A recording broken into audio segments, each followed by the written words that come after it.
I'm Rowena, and this is FYI with Rowena. I love to talk to everyday people, people who will empower, inspire, educate, and entertain you. And I have the perfect person. My first guest today is a stage illusionist, celebrity magician, comedian, actor, and a host. I first saw him on America's Got Talent, and he blew me away. He lives and works here in Las Vegas, performing regularly at Planet Hollywood Resort and Casino. SawChuck may be better known as celebrity magician SawChuck. Welcome. How are you? Great. Thanks for having me on your show. I'm so happy you're here. I'm so glad you can make it. I love your set. This looks beautiful. This is nice. Isn't it? Like the It's logo. amazing. Very beautiful. Yes. Very nice. Thanks for having me. So I'm going to ask you something that a lot of people may or may not know about you. You're from Canada. Yeah, originally Vancouver, Canada. I'm Canadian, so. Wow. And then February 13, 2009, I became an American citizen. So I'm a Canadian American now. So you're basically local now. I am. I'm very local. I've been here 15 years. So. In Las Vegas? Yeah, in Las Vegas. Wow. Yeah, a long time. So prior to Las Vegas, where were you? I was in Orlando, Florida for 5 years before that. And you were doing magic shows and touring and traveling and all that. And so, yeah. So, but as the age of 23 or 19, I started touring the world. So I did about 18 years around the world, from Brussels to France to all over the world. And then in Orlando was nice because it's got a great airport because you can fly to Europe pretty quickly. It's right there. And then, of course, moved here for the shows. So it's been good, yeah. Awesome. So, was this always did you always want to be a magician? And how old were you when you decided to be a magician? Well, when I grew up, I watched entertainers on TV like anyone does, and I wanted to do anything to avoid school. So I thought magic's the idea. And I got a magic kit when I was like 7, 8 years old, and I kept doing it. I had 19 jobs before making magic full-time between the age of 12 and 19, from delivering papers to fixing bikes, telemarketing, pumping gas, you name it, flipping burgers and fish and chips and all that stuff. So I've done everything, up into, because it was always to fund my magic as a kid because it's not cheap. And I started doing birthday parties and all that stuff. So it's kind of fun, But I was a lifeguard throughout my teens. And when you go to a rec center, they have those ads on the wall, like a garage sale and people selling.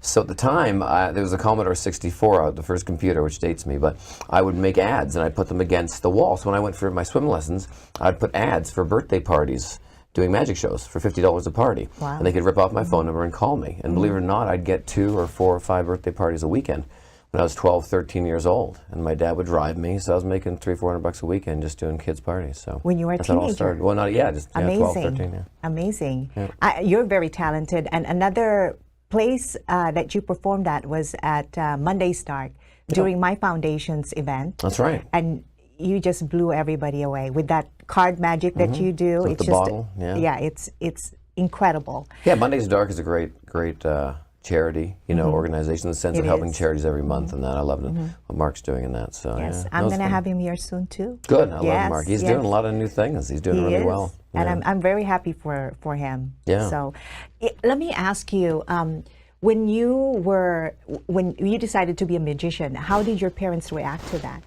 They passed out, and then when they came to, they realized they couldn't change much.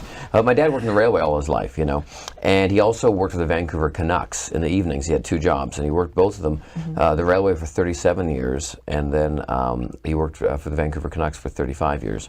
And so we worked all his life on the railway, and all my family worked for the railway.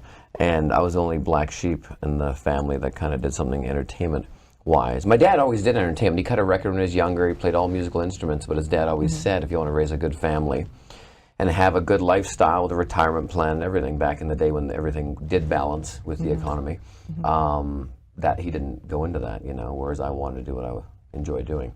And so I did. They always supported it. But Dad, up until the day he left us, he was like, well, you know what? There's always that job at the railway, get a pension plan. You can't. I'm like, Dad, I'm good. I think we're good now. That's the old school. Of course it is. Yes. He did very well by it. He lived in an era, he worked for the railway from the 50s to the 80s when the retirement and the inflation and living expenses all worked equally. Now it's impossible. I don't know how kids can afford a house nowadays. The salaries people pay. It's incredible. I mean, everything is just sky high nowadays. Yeah, it's ridiculous. So, but back in the day, he did well. So what has been your surreal moment during your whole career? I don't know. I've had surreal moments all my life, you know. And people always say, "What was your big break?" I think it's little breaks here and there. I mean, I think your fans or people watching you, they define what your big break is because that's when they became known to you. You know, a lot of people say it was America's Got Talent. When I was on, a lot of people say it was Reno 911 when I was on Comedy Central. You know, a lot of people, it's various different things. You know, this recent big break of mine over the last 5 months has been on YouTube. You know, we just hit over 300 million views. Of my magic Amazing. in 5 Wow. months. Congratulations. So it's pretty cool. That's awesome. Yeah, so it's a big thing, you know. So everyone has their defining moments. I mean, there was those moments where I was backstage working with Alice Cooper. We're standing with Alice Cooper, and it was Sebastian Bach, and it was Johnny Depp. And we're all standing back there, and there was that one moment where I stood there going, I have no idea how I got hanging out with these guys backstage and we're all doing a show together. You know, this little kid from Vancouver, Canada. So you do have those moments where you do step outside yourself and you go, I have no idea how I ended up exactly right here, you know. So it's cool. That's amazing. Yeah. So, Murray, when you're not entertaining, what would you like the viewers to know about you? Me, I'm the opposite of most people's, what they see when I walk on a red carpet. You know, if you were to come to my house, I'm either in a robe, you know, my boxer shorts with my 2 dogs, reading a newspaper, you know, or I'm in the garage with a baseball cap on, ripped jeans, working on one of my old cars, or in the backyard working on my yard. That's what I like doing. A lot of people do yoga or go hiking and that, but I love landscaping and working on my old cars. Really? That's really what I do. Yeah, most people don't know my history. When I grew up, I was in the rodeo for like 6-7 years, and we had a ranch and everything. That's really who I am. I love working on cars and all that stuff. But when you see me on a red carpet, you don't think I could even lift a hammer. So that's kind of my past, yeah. So there you go, a very humble man. He's very down to earth. Thank you so much for being here. Thanks for today. having me. I'm honored to be on your show. This is exciting. Thank you so much. Thank you. And good luck to your show. Thank you very much. And we want to see it one of these days. You are always a guest. Oh, thank you so much.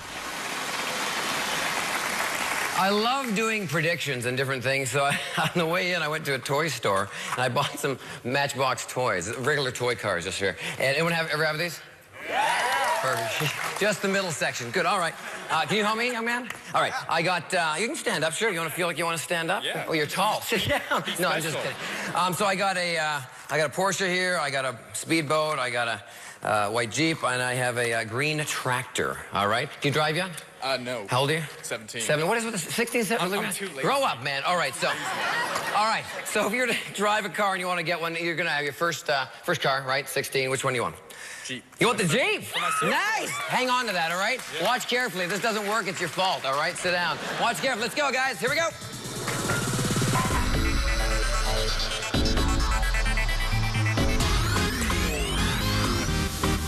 Thank you.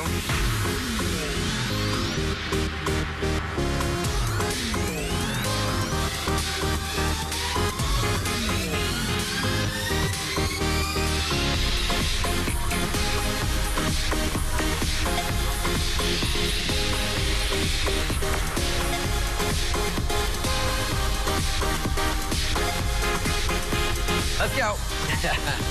Tight.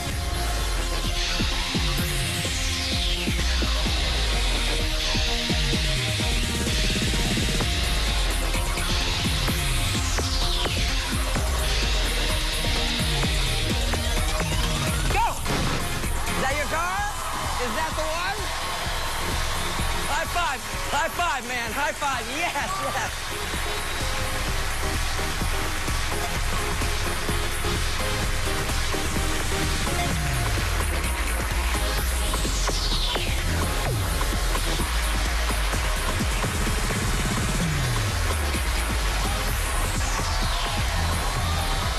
Yes!